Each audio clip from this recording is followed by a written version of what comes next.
Namaste everybody, welcome to thefoundationmethod.com. I'm Cam and welcome to our podcast on mental health, mental hygiene. In today's episode, I'll be exploring acceptance, my relationship with acceptance, practice of acceptance, and how it helped me transform my life to live well. So starting with a little bit of a definition, and then we'll go on to how to know what to accept in your life. So little, ways of creating self-awareness so that you can understand that practice yourself, and then how I learned to practice it and what I did, and then how it transformed me to live well. So first off, starting with acceptance as a definition, is working with what is or receiving something as true and correct. So that's kind of all things, accepting all things, usually external things.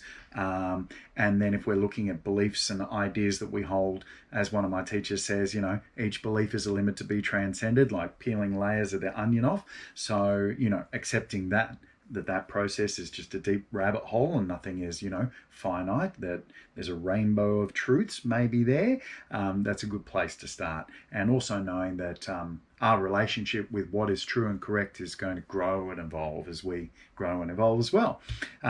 Self-acceptance, however, is an individual's acceptance of his or her attributes, positive or negative. So it's a pretty simple definition and I like it. It really reminds me of my favorite definition of humility, and I'll do a whole nother podcast on that, which is the clear and accurate recognition of what and who we really are, followed by a sincere attempt to be everything that we can be. So you kind of need that acceptance or self-acceptance to practice humility. So good to sort of draw a difference between those two things so that when we're talking about acceptance as we're moving through, you can understand the difference between the self-acceptance that might be needed to reckon with some of the issues in our life, and then the practice of acceptance of, accepting other people the way they are, or that things might change. So what is it? In really practical sense, I love the driving with a blown tire analogy, right? You're driving along the road, tire blows, and then you notice it. The important part is that you notice it, and then you pull over, you change the tire, and you keep on going. Because if you kept driving, sparks would be flying off the outside, and pretty soon the car would be completely broken, and you wouldn't be going anywhere. Although I have seen people attempt to do it. So we're pretty good at noticing external forces in our life when it comes to acceptance. So we see a red light, put your foot on the brake. Everything's cool, everyone's safe. But my question is, how good are you doing or practicing that with yourself? So is your self-acceptance of a humble nature where it's really honest, or do you find yourself in the pendulum swing of life where you feel like, super amazing one moment and the worst thing in the world the next? Or do you arrive at situations and you're not quite sure how you got there? Or are you sick and tired of cycles that are creating suffering in your life? These are all good indicators and good reasons to explore this concept. So how to know what to accept in your life? Growing self-awareness is really what it's all about. So culturing a practice of growing your self-awareness so that you can see the red light in the distance as you're approaching the traffic sign. You can hear the hiss of the tire before the spark of the metal flying off. Emotionally where you're at, so you can take a time out before you do something you regret. All of those things, are kind of side effects of practicing self-awareness. So if you don't know what that is, you're in the right place. You're watching this video, and that's something I can help you out with. So Foundation Method is all about growing self-awareness. Balancing core beliefs is all about growing self-awareness, so you can have more self-control and can practice that self-acceptance that we're looking at in this podcast. So ways of growing self-awareness: getting a meditation practice, journaling, getting a mentor or a guide, or an accountability buddy, like maybe your partner. Sometimes it's good to have an accountability buddy who you don't live with, who you're not sort of reliant on for the logistics of life. Somebody who's quite separate can be very valuable, but the main thing is that person, it needs to be somebody you can be really honest with, otherwise you're just wasting everyone's time. Mindful habits, anything that creates a mindful awareness of yourself life and your place in it. So if all of that's a bit confusing, don't worry. Send me a message and I can help mentor you through that whole process of creating a bag of tools that are suitable for you, your lifestyle, things that you connect with, that you want to practice, because there's no point having a whole bunch of tools that you don't want to practice. The idea is having tools that you enjoy, right? So do you feel like you have unconscious patterns or cycles of suffering that you can't control or understand, or a sense of powerlessness in your life? So if that is, and there's a lot of people going through this right now with the whole COVID thing. So if you do have those sensations of powerlessness, or I can't control, or I keep arriving at this cycle of suffering and I don't know how I got there, and it is frustrating and it sucks, and I know because I've been through it, then that's a good indicator, it's a clue that I need to start practicing some self-acceptance, or some acceptance of other people, places and things. And we'll get more into that a little bit later on. I have a phrase, choose your suffering. So all of these self-awareness tools are a discipline, they're a practice, they're something that you need to do. And by doing them, you grow that self-awareness, like kind of like the camera panning back on a beautiful scene. Instead of being focused on the, the little grass on the top of the rock, you can see the magnificent beauty. So, it's the Bruce Lee quote, don't look at the finger, otherwise you miss the moon and or the heavenly glory. So yeah, I used to love Bruce Lee. And so if you're watching this, as I said before, it's a good indicator that you're starting to ask the right questions. So if you're asking good questions, you're getting a better experience of life. Quality of your life is determined by the quality of your questioning and your inquiry. So the choose your suffering, just to finish off on that point, I'm going to do a whole podcast on that because it's worth expanding on. But basically, the discipline of doing your daily practice and growing your self-awareness is a little bit painful. It's a little bit hard work. I'd rather be hanging out with my mates or going out to have a dance with the girls or whatever it is that you want to do. But you're doing your self-awareness practice, and it's a little bit of suffering because it's just discipline, right? So if you're choosing that suffering, your awareness is growing, and then you don't have to encounter the large suffering, which I describe as putting your foot on the brake and then everything from the back of the seat in the car comes sliding into your lap, all the stuff that you haven't been dealing with and or you didn't know was there, and then suddenly you've got to clean it up. And that's the midlife crisis, I'm having a breakdown, a meltdown, a WTF moment, all of that type of stuff there. So regular daily practice is the key. So my story of acceptance was through the journey of recovery, physical recovery and the recovery from addiction. So for me, my story began, as a lot of people's do in the journey of addiction, is that my body started telling me something was wrong. So I had this, very physically adept exterior. I had the 12-pack going on, ripped muscles, looking great, running around restaurants in Sydney and jumping around on stage at dance parties, and had to look good when you're performing. And also, if I looked good, you weren't going to ask any deeper questions. So that was, part of my rationale, right? And there's just one day I was walking around the restaurant and I was talking to one of the girls in the staff room, and I dropped an umbrella and I reached over to pick it up, and my back just froze. Like I had tears coming down. Super awkward moment. This beautiful new waitress from New Zealand who only just met me and saw me as this, can-do cam guy, is bawling his eyes out, asking her to go and get the manager, and she was super awkward. But anyway, we became mates after that, so it's all good. But yeah, that began my rehab journey, and like a couple of years of like really soft rehab exercises. And then I went and saw my yoga teacher, and she took me to her teacher who was fixing backs. And long story short, he gave me a set of like really strong core exercises and a diet change. And within 3 days, the pain that I was going through, which was excruciating, and I was needing to medicate it, and it wasn't doing me any favors because I kept re-injuring myself. I found myself without pain and starting to get free range of motion and movement. From that point on, I wanted to understand how they did what I had just experienced. And that began my my deeper dive into yoga, as well as becoming a Pilates instructor.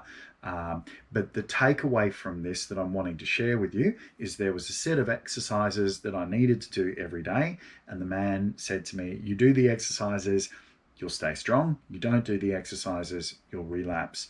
And I had to learn the hard way that that was the truth. So it was acceptance that I had to do this practice every day, just like brushing my teeth. And if I did that, I'd be fine. And I tried not doing that.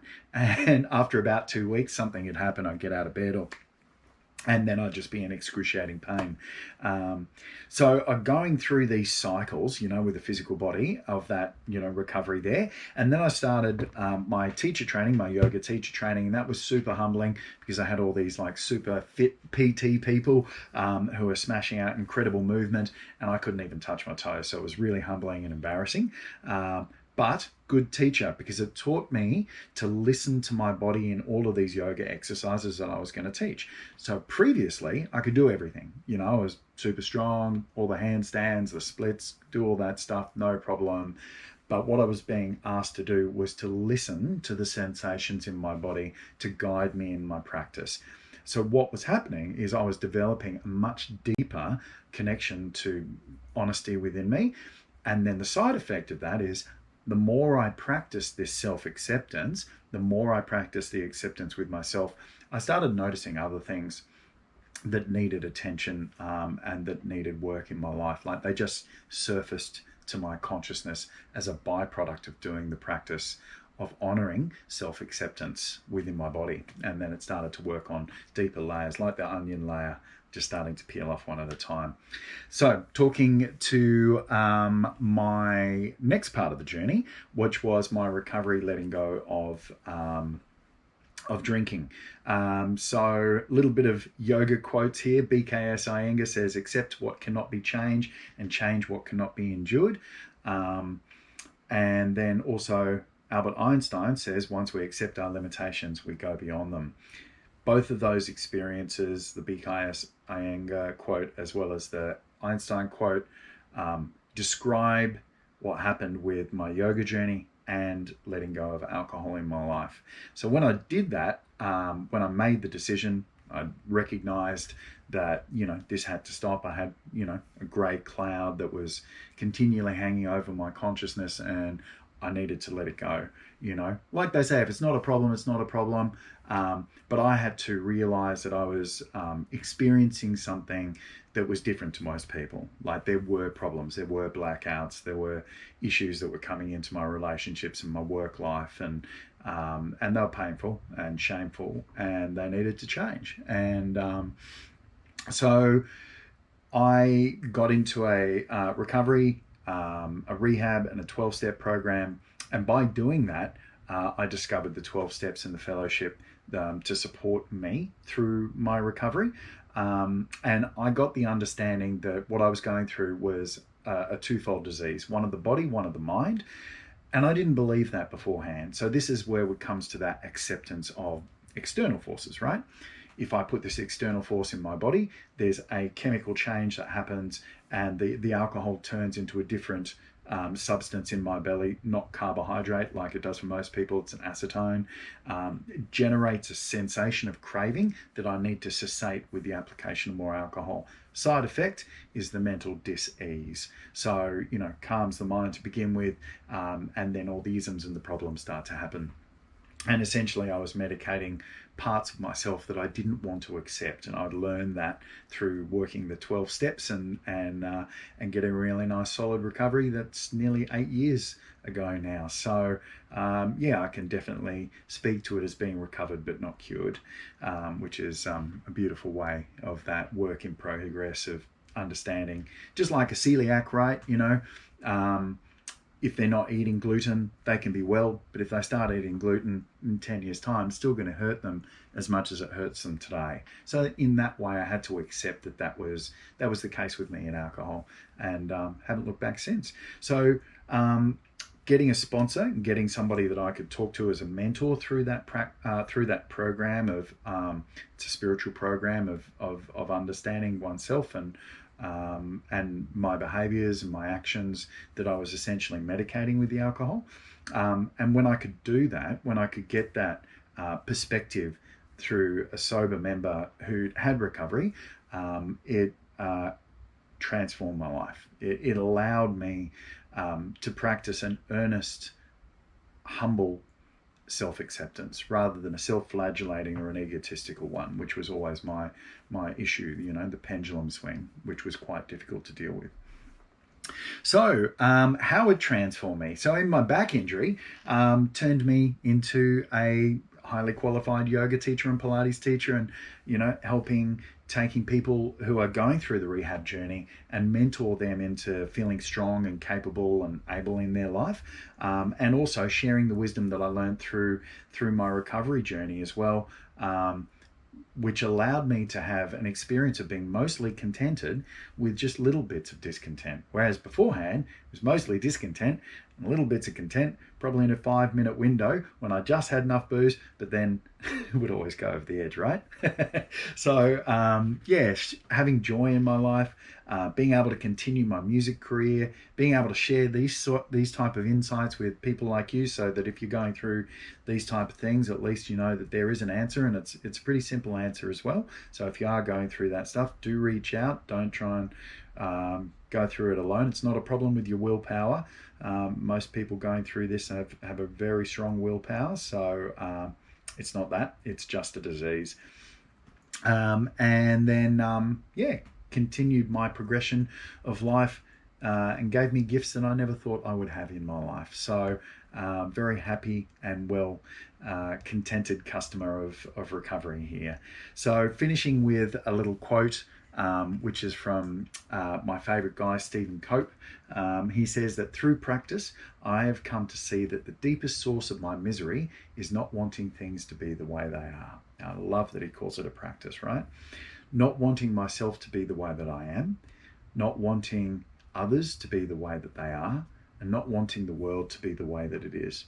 Whenever I'm suffering, I find this war with reality to be the heart of my problem.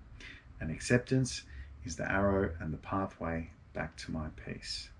So my question for you, is there anything, is there any thought, is there any action, is there any stuff going on in your life that you're currently at war with that you could learn to accept to create some peace and some wellness in your life? I hope you find it. So thanks very much, guys. Hope you enjoyed that little podcast on acceptance. Don't forget, come across to thefoundationmethod.com where all my online learnings are, and you can jump into one of the programs and I can mentor you through if you like. And also there's a free training 1-hour webinar on there about the 6 biggest problems and 6 high quality solutions that took me about most of my life to figure out on my journey into living well, that I share with you just for signing up to the newsletter. So hopefully I'll see you there. Namaste, and may we be well and may we transform.